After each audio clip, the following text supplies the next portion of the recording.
Hello everyone, नमस्ते, आदाब। Welcome to my show अल्फाज मेरे।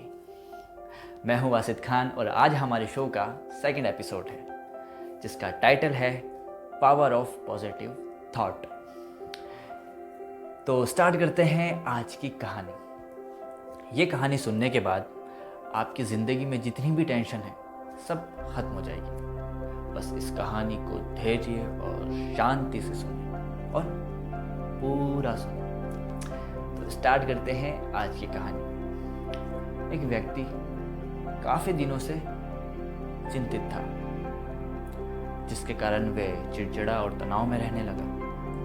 वह इस बात से परेशान था कि घर का सारा खर्चा उसे उठाना पड़ता है, परिवार की सारी जिम्मेदारी उसे उठानी पड़ती है और कोई ना कोई रिश्तेदार दोस्त उसके यहाँ आता जाता रहता। बस यही बात सोच सोच कर वह काफ़ी परेशान रहता था, जिस वजह से वह अपने बच्चों से भी झगड़ता रहता था, अपने बच्चों को भी डांटता रहता था और अपनी पत्नी से भी उसकी लड़ाई झगड़े होते रहते थे। एक दिन उसका बेटा उसके पास आया और बोला, पिताजी मुझे होमवर्क करा दीजिए। वो पहले से ही तनाव में था। उसने अपने बेटे को डांट कर भगा दिया। फिर उसका गुस्सा शांत हुआ, अपने बेटे के पास गया तो देखा बेटा सो रहा था। उसके पास उसकी नोटबुक थी। उसने नोटबुक को उठाया और खोला। उसकी नज़र उस टाइटल पर पड़ी। टाइटल था, वे बातें जो हमें शुरू में बुरी लगती है लेकिन बाद में अच्छी ही होती है। इस पर उस बच्चे को एक पैराग्राफ लिखना था जो कि बच्चे ने लिख दिया था। अब वे उस बच्चे के पैराग्राफ को उत्सुकता से पढ़ने लगा। उस बच्चे ने लिखा था, मैं धन्यवाद देता हूँ मेरे फाइनल एग्ज़ाम को, जो शुरू में तो मुझे अच्छे नहीं लगते लेकिन उसके बाद गर्मी की छुट्टियाँ पड़ जाती है। मैं धन्यवाद देता हूँ उस कड़वी दवाइयों को जो शुरुआत में तो मुझे बुरी लगती है लेकिन बाद में वो मुझे बीमारी से ठीक करती हैं। मैं धन्यवाद देता हूँ उस सुबह सुबह उठाने वाली अलार्म घड़ी को जो मुझे यह एहसास दिलाती है कि मैं जीवित हूँ। मैं धन्यवाद देता हूँ उस ईश्वर को जिसने मुझे इतने अच्छे पिता दिए।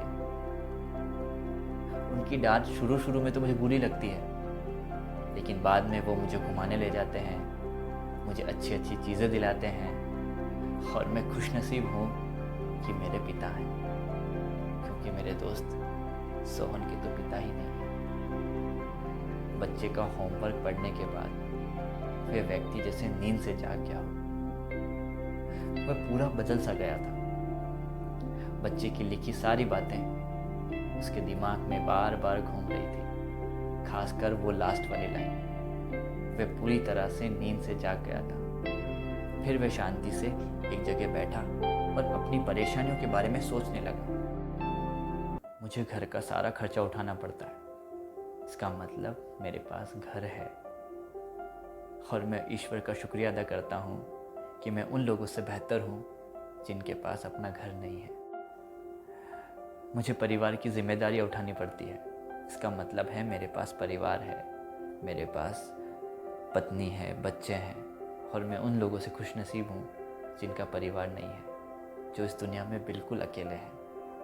मेरे घर पर भी कोई ना कोई आता जाता रहता है, इसका मतलब मेरे पास एक सामाजिक हैसियत है और मेरे दुख सुख में काम आने वाले लोग हैं। हे ईश्वर, मुझे माफ़ कर देना, मैं तेरी कृपा को नहीं समझ पाया और तेरी कृपा को पहचान भी नहीं पाया। इसके बाद वह व्यक्ति पूरी तरह से बदल गया था। उसकी परेशानियां, तनाव हमेशा के लिए खत्म हो गए थे।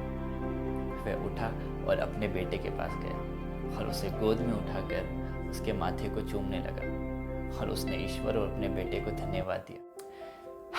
ऐसे ही हमारे जीवन में भी बहुत सारी परेशानियां हैं। अगर हम उन परेशानियों को नकारात्मक नज़रिए से देखेंगे तो हमेशा तनाव और चिंता से घिरे रहेंगे। आप उन परेशानियों को सकारात्मक नज़रिए से देखिए तो देखना सारी चिंताएं, तनाव हमेशा के लिए दूर हो जाएंगे और आपको उन परेशानियों से निकलने के नए नए रास्ते दिखाई देंगे। अगर आपको बात अच्छी लगे तो उसका अनुकरण करके ज़िंदगी को खुशहाल बनाइए। तो ये था आज का episode second, power of positive thought. मिलते हैं अब नए एपिसोड में एक नई कहानी के साथ। तब तक के लिए बाय।